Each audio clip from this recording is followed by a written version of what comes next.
That's an excellent question. I'm very happy to answer that one. It's a chapter in both of my books that covers this, mostly with excellent quotations from top scholars, by the way. We're not inventing anything here. The simple answer is that the Spirit, the Holy Spirit, the Spirit of God, is not a third person. There is no third person in the New Testament. You have the Father, who is the ultimate, only true God, John 17:3, the only one who alone is true God. There's the Messiah, who is worshipped as Messiah. So we first have to unravel this word worship.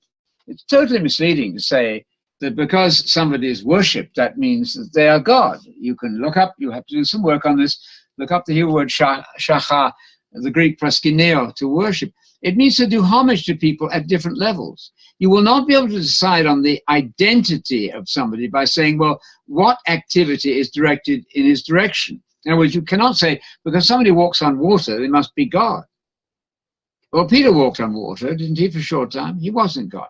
That's not the way to get it. You define God because God says, I'm one person, thousands upon thousands upon thousands of times. I. That's clear. Then Jesus is the Messiah. He's certainly worshipped in Revelation 4 and 5. 4 actually covers the Father. Then in Revelation 5, he's sung to, he's praised, he's thanked even. Paul thanked Messiah, and you can thank Jesus for dying for you. John 14:14, not the King James Version there.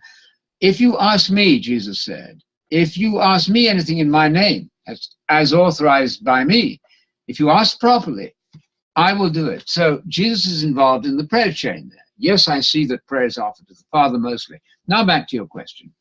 The Spirit of God is not another person. Your spirit, where you're speaking to us through the machine here, your spirit would come to you. I'm sure a very gentle spirit, a kindly spirit. It's you in your operational presence and power. The Spirit of God and the Spirit of Jesus are indistinguishable in the New Testament.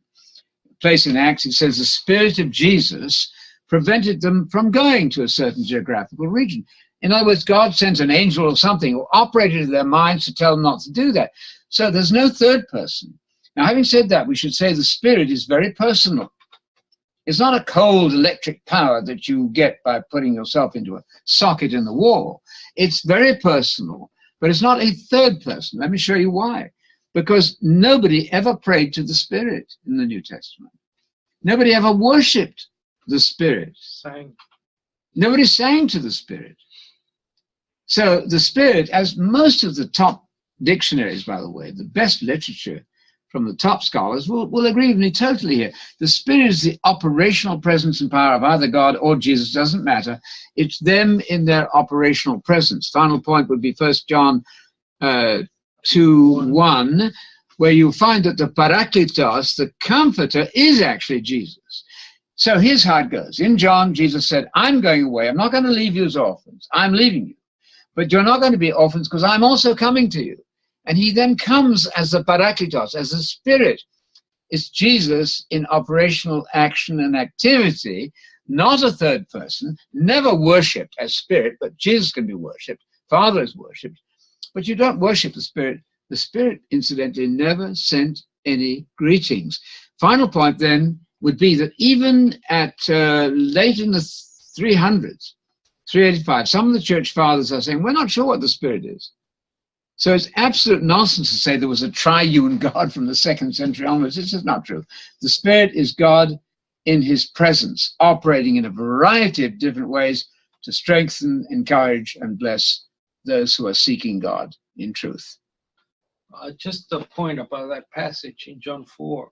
It actually goes on in verse 24 to identify who God the Spirit is. Absolutely. And it's the same Father. It's the Father at that point. It goes on to say God is Spirit, and those who worship him worship, he's the Father.